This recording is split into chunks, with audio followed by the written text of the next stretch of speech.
қалада, ауданда биыл өткенде маған Руслан Аймырзаның баяндауы бойынша 44 миллион келді осы энергетика саласын дамытуға. Оның ішінде электр желілері бар, жылу желілері бар.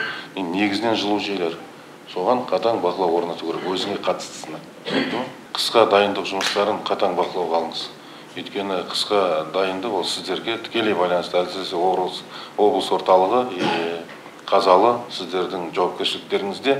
Сол себептен бұл жұмыстарды өте қатты күшейту керек. Қысқа дайындыққа байланысты бұл жаңағы газотурбинадан басқа қандай мәселе бар? Жылу жүйелеріне байланысты мәселе бар ма?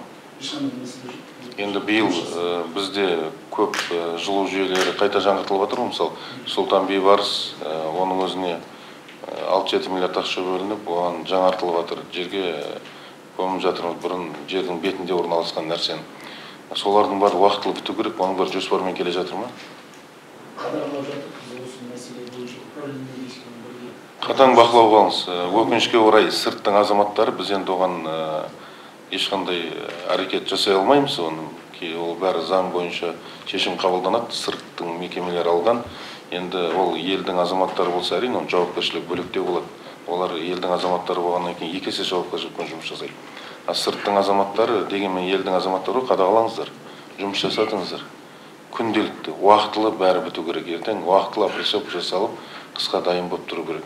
Сапасы өте жақсы болатын болсын. Қолданып жатқан оған материалдар да, жұмысы да өте сапалы болатын болсын. Осыған қатаң бақылау орнатады. Түсінікті ме?